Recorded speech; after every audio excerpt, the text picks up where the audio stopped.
to another great episode of What's the 411 Sports. I'm Glenn Gilliam. I'm Bianca Pierce. And I'm Greg Alcala. And before we talk about, everything that we're going to talk about, we have to acknowledge the passing of North Carolina head coach Dean Smith. Recently he passed away, and he was the innovator of the Four Corners offense. He implemented that into a system. He won a gold medal in '76, 2 national championships. Is one of the best, coaches in North Carolina history.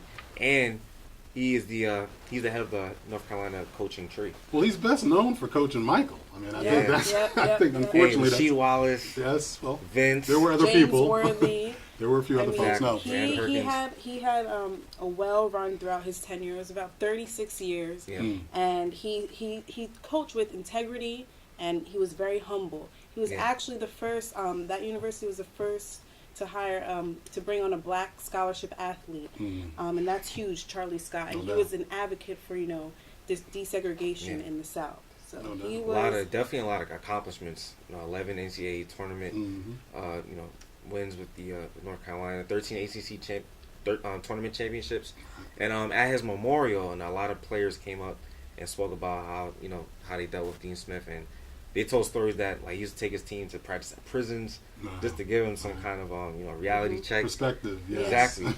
They sure. talked about how he really got to really know his players, and he wasn't just X's and O's guys.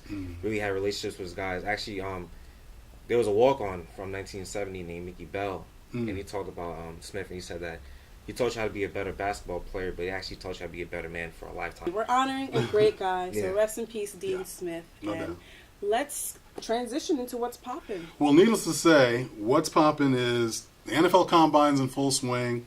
The boys are still getting their underwear, Olympics on as we speak, like they call it. But I want to talk a little bit about the recent Super Bowl. 49. Number 49, which will go down in history Seahawks. as the craziest ending. And, and look, I don't have as much of an issue as much as I had a heart attack that night. Yeah. Rooting for my boy, go Hawks. Russell Wilson and the boys. But the hero, Malcolm Butler, and great story. Walk on, the guy is just everywhere on the field. Yeah. And in a crucial play during the fourth quarter, he does the most transparent pass interference I've ever seen. Chris Collinsworth calls it in the booth. No flag. What happened? But you can't really blame the Seahawks' loss on that one play. Of course. They were up 24-14 in the fourth quarter. The defense couldn't really stop the pass like they embarrassed the Broncos last year. And I think that's what it really comes down to.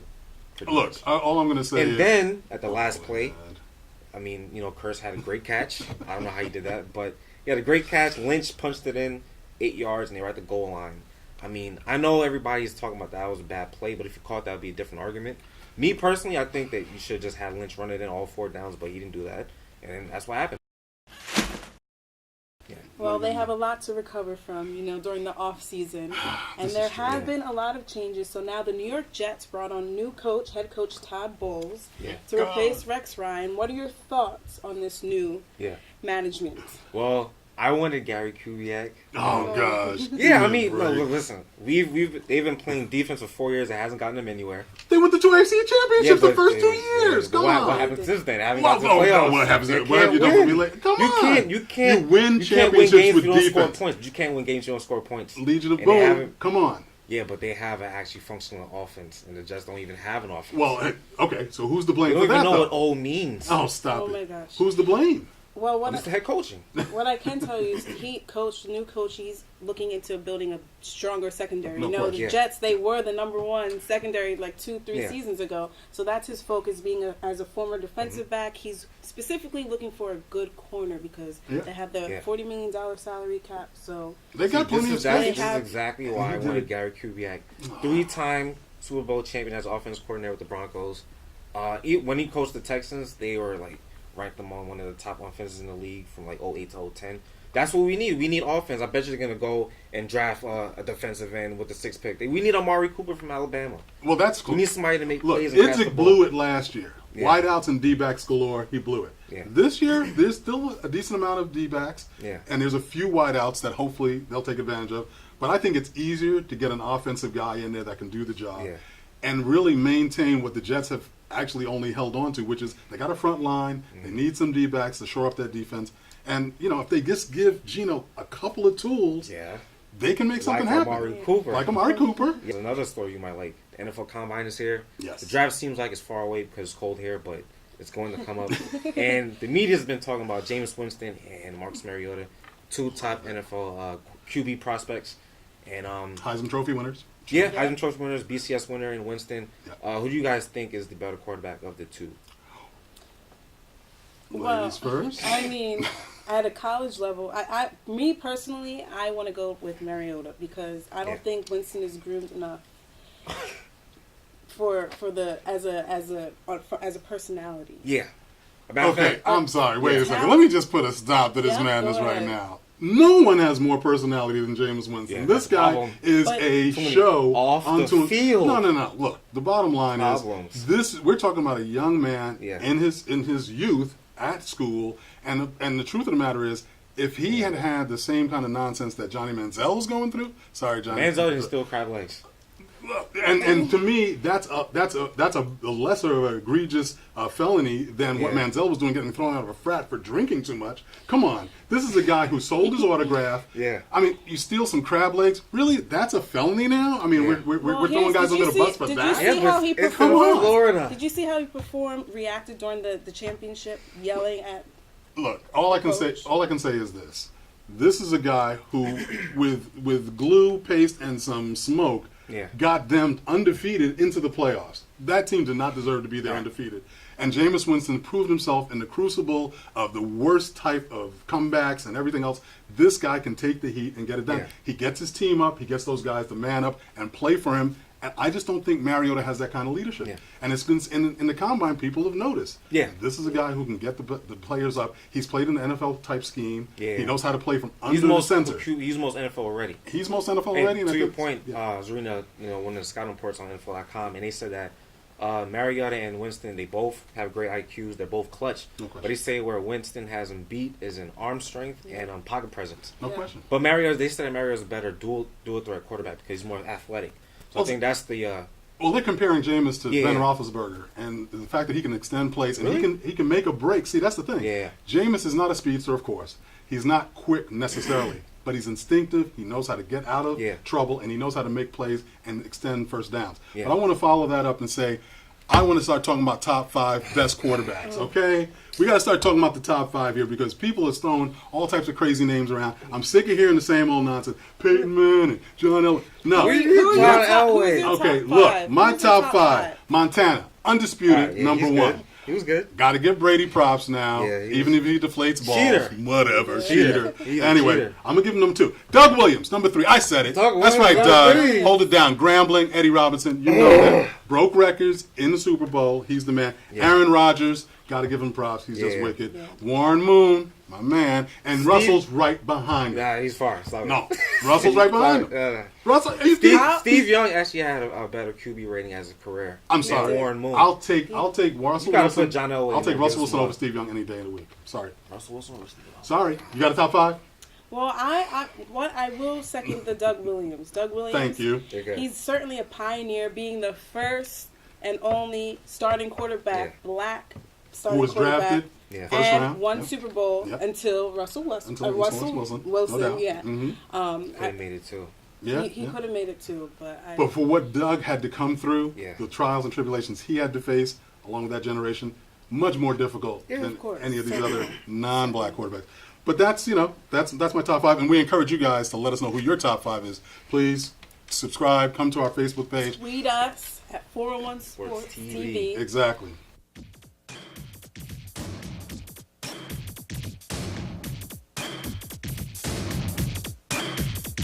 Welcome back to What's the 411 Sports TV. You're going to talk about Peyton Manning? Yes. I've noticed that he wasn't in your top 5. I don't understand why. Clearly. Choke artist. Sorry. Okay. But he said he's getting ready for the... Come on, stop it. He said he's getting ready for this season. He feels great. My problem is, I just think that... Wouldn't you say that if you were getting $19 million?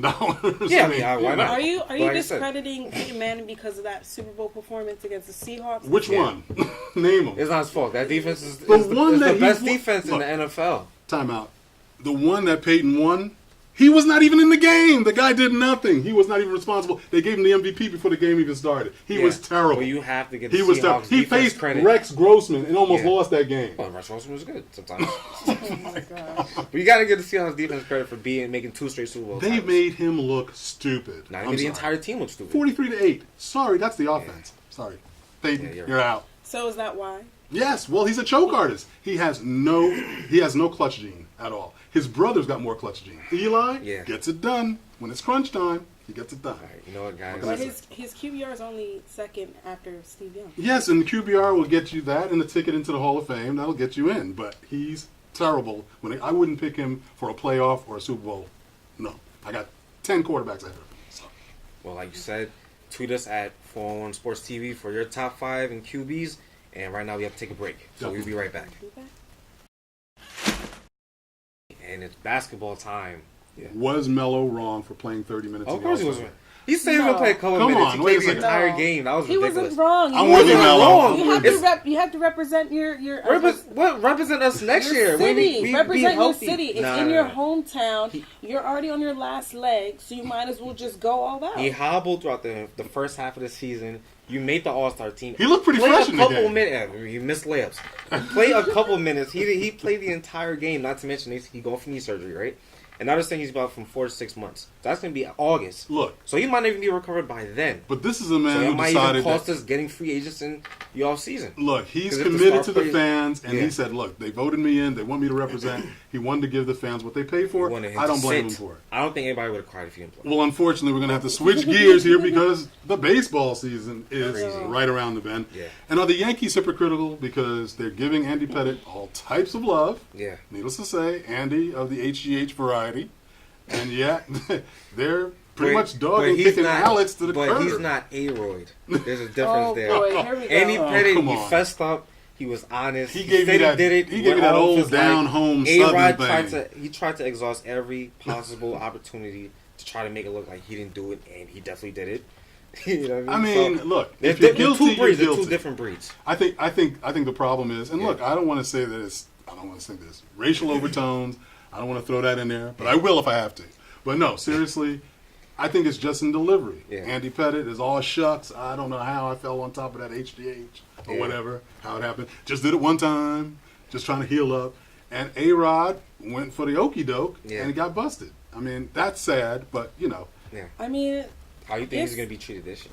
Well, I'm saying they're putting Andy out in Memorial and Monument Field. I mean, is he his jersey. right? I mean, this has I been a guess. nuance in baseball, period, and it just proves the complexities. You know, it's just there's a disconnect. Well, A-Rod's story is a complex one. I mean, it's definitely scary. And plus, they still had to pay him $61 million. So. Might as well get what you can from him, man. He helped you win in 2009. So. Well, needless to say, when we return, we're going to tell you what stories are flying under the radar, so keep it locked. Traditional light bulbs actually generate 9 times more heat than light. Switch to energy-saving bulbs. Saving energy saves you money.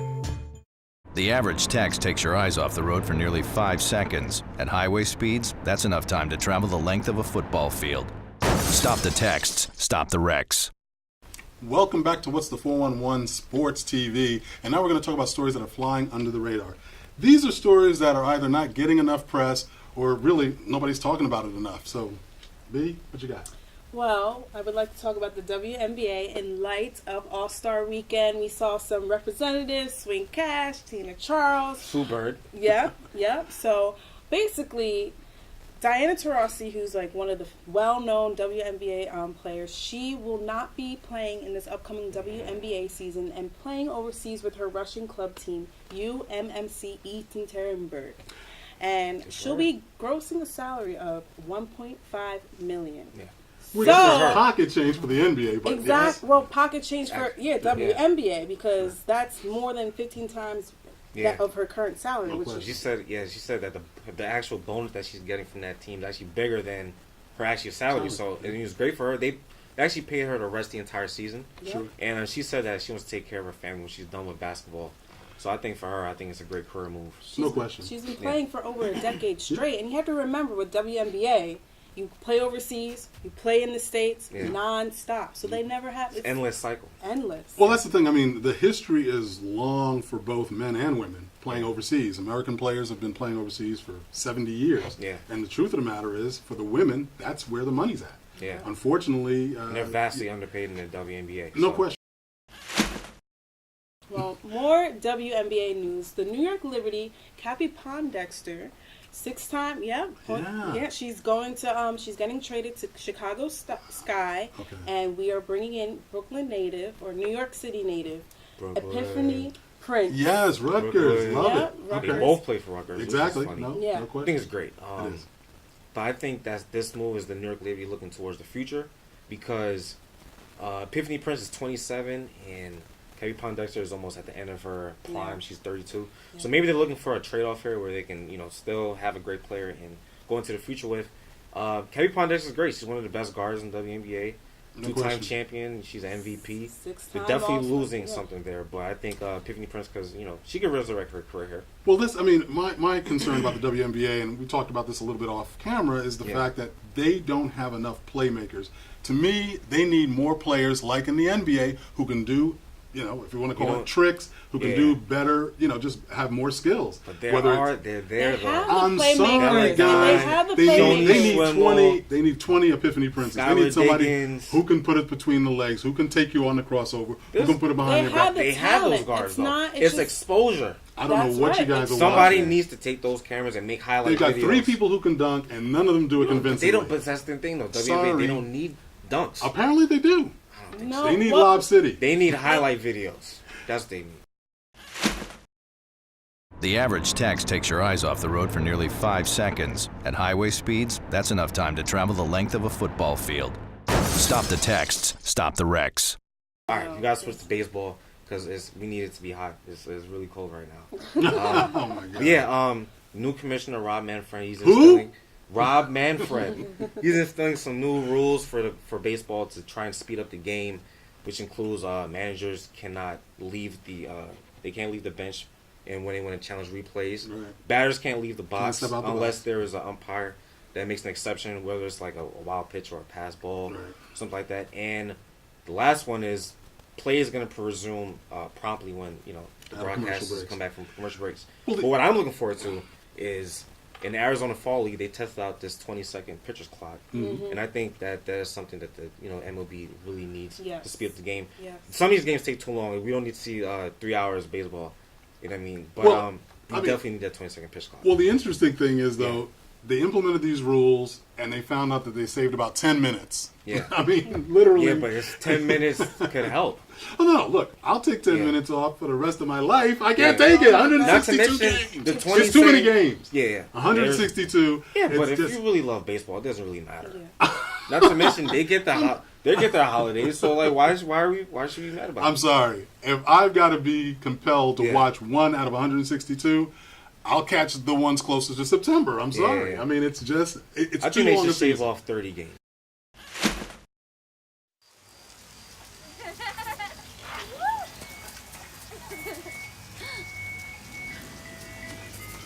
Mom, can we get some ice cream? Please, Mom, please. No, we're having dinner soon. Please.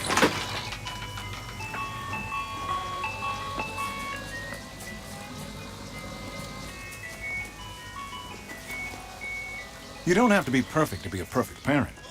There are thousands of children in foster care who will take you just as you are. Let's get into tennis. So we have tennis phenom Serena Williams, who's been killing it lately. Yeah. She's on a winning streak and looks like to make her return to the Indian Wells after a 14-year streak.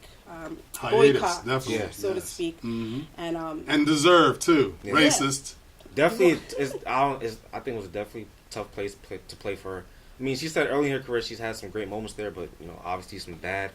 She was ridiculed. Like, she got booed. Her and her sister. She heard jeers and boos from the crowd. Even one guy, according to this report, her father was in the hallway, and they said that the guy said if this was 1975, we would have skinned you or something like that. So Yeah. definitely a tough place for her, but I think she's doing a great thing in trying to confront, these racial issues, especially in the the climate that is America right now. No doubt. Definitely need that kind of push. Well, I mean, yeah, you're putting it mildly to talk about a tough place to play. It was embarrassing. Yeah. I mean, our greatest American players being treated like, foreigners outside, I don't know what else you can say about it other than the fact that these sisters, if they didn't have each other to lean on, would have been in a lot of trouble. I mean, thank God, she's coming back with all of the glow of, a major championship winner. Yeah. And it'll be great to see her back there. And hopefully the fans will finally come around.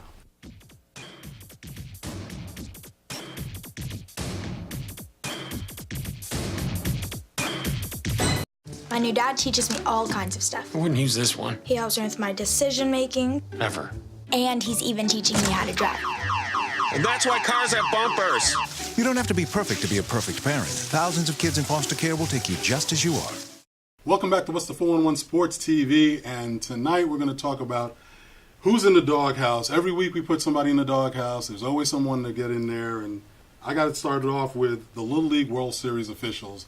I don't know if anybody else was sleeping under a rock, but this past summer, the Little League World Series captured everybody's attention. Monet Davis, great female pitcher, but the Jackie Robinson West Little Leaguers won the whole shebang, and now the Little League World Series officials have taken back their championship. This is unbelievable. I'm sorry. It's not good. I mean, they always talk about that the baseball needs more minorities. Hello. And something like this really doesn't help, because then it just sends it sends like a kind of message that even we're playing, but there's still a problem. Even if it's not as indirectly, but it's still a problem for in baseball in general. So. Well, clearly the reason for this was there were some students some players who were outside of the boundaries, and they're in Chicago. Yeah. And apparently that's allegedly violates the rules, yeah. Which is the reason for that. However, I don't understand why they don't do background checks from day one, first of all.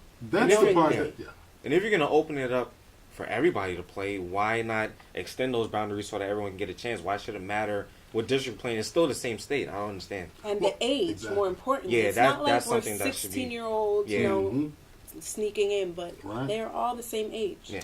Well, I think that's the problem, is that the Little League World Series, they actually did the investigation twice and gave them a pass. It was a reporter and one of the other parents from the other team that lost that was pushing. He was a coach, right? Yeah. Mm-hmm. That was pushing this story and said they came up with corroborating evidence that showed that these ringers, as they put it, were coming from districts outside of District 4 in Illinois.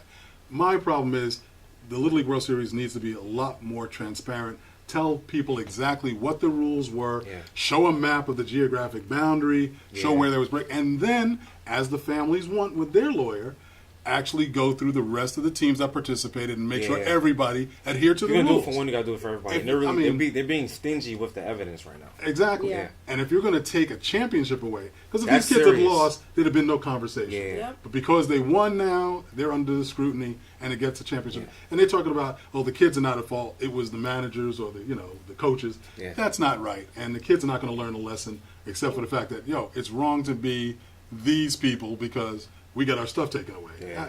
That they need more transparency. Definitely bad. But we got one more. Person in the doghouse. Anderson Silva, UFC champion. He's back? I don't know. A day after denying PED use, he tested positive for androstenedione or drostonolone. I don't know what that is, but he tested positive for it. It's the Mark McGuire used, Yeah. It was a random out of competition testing, and something that Floyd Mayweather championed, a lot hard. So, what do you think? Well, he should have put something in those legs, those pins. That's why he's been winning. It's the stuff.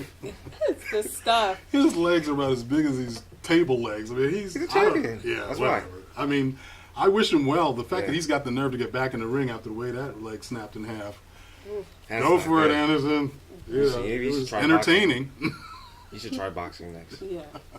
Yeah, it was brutal. That was a little bit ugly. But I mean, hopefully he can come back, and Brazil's a big market. Yeah. So Anderson, holds it down. Whole country behind him. Exactly. So do your thing And stay clean. Yep. Yeah.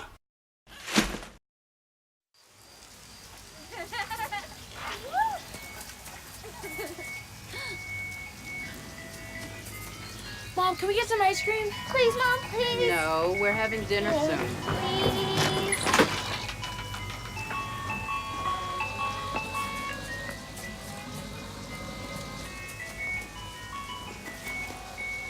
You don't have to be perfect to be a perfect parent. There are thousands of children in foster care who will take you just as you are. Welcome back to What's the 411 Sports, and it's the pipeline time. So those things that's coming up next. Amateur boxing at Gleason's Gym. It's going to happen March 14th on Saturday. That's a Saturday. Sweet. Yeah. Nice. Looking And for forward to more that. stuff on the pipeline. NBA, this is the second half of the season. Things are going to be tough now. It's going to be serious. Predictions. I'd like to move to Cleveland. And Cleveland. That's your Eastern Conference look, favorite? the bottom line is I don't think so. we got nothing going on here in New York. That was a good pickup in Cleveland. However, what I am actually eager to see is how the Milwaukee Bucks shape out with Jason Kidd. They And got some. Michael Carter Williams. Yep, Right. they got some nice snags after with the trade. So Okay. Yeah. I'm Okay. eager to see how they'll perform. Well, I want to see if the Splash Brothers can take it into the playoffs and Yeah. actually make that offense hold up. As Yeah. much as I hate to admit it, Steve Kerr's done a good job. Golden State's my pick, but I really feel like with the acquisitions that the Thunder picked up on trade deadline, Enes Kanter, DJ Augustine, they actually put Kyle Singler. But KD's foot. I I know. mean, is his foot going to... Yeah, but Westbrook can hold down the fort. KD can miss games. KD can miss some This games. Okay, season- I The mean... season that Westbrook was having, All-Star game MVP, multiple 40-point games. Look, I think okay, he got threw some the time. ball up 50 times. So what? I mean, look, He put it eager. in. I'm with you. I'm with you. I'm just saying... He with made the KD shots. Okay. He got an MVP before Melo. Needless to say, we've got a date.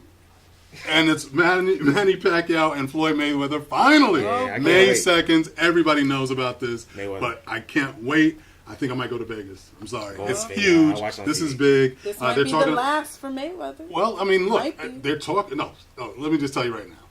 Unfortunately, Mayweather may end up losing this fight because they're going to get 3 fights out of this. There's too much money to pass up. It's too much money. They're going to get too much money if it $100 was for 3 people. years ago. I'm sorry. If you think It's that happening people, at the right time. I'm sorry. They're going to go for 3. Mayweather's going to More lose, things. and they're going to All right, there's more stuff happening. Kentucky Wildcats, they're undefeated. Do you think they can keep it up? I No. think they can. Why not? because they're terrible. No, because John Calipari's a cheater. How is he a Oh cheater? my gosh, really? Look, It's he's called one and recruiting. done. Yeah, recruiting, right. That's He what takes it's these called. ringers off the street. Why- No, I'm just kidding. Look, John, He does it the best. He has a system that if they works. go He into prepares guys March for the Madness NBA. and they hadn't lost a game, they're in trouble. He puts superstars in the NBA, Yeah. and this is the validation of it. That's Are they graduating with diplomas? No. Okay. No, I rest my that's a valid But they're question. going to the NBA draft. They're going to be #1 picks anyway, so why does it We'll matter? see what March Madness holds up. This is true. 'cause it is madness.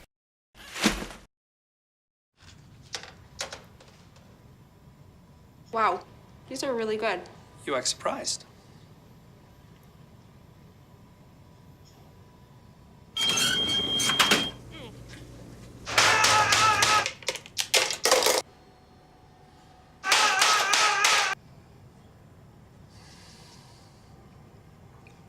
Practice makes perfect. You don't have to be perfect to be a perfect parent. There are thousands of teens in foster care who don't need perfection. They need you. Well, that will do it for us, the 411 Sports. Until next week, subscribe to our YouTube channel, follow us on Twitter, and friend us on Facebook. Tell your friends, like us. I'm Glenn Gilliam. I'm Greg Alcala. I'm Bianca Pierce, and we'll catch you next week. You're watching What's Up 411 Sports.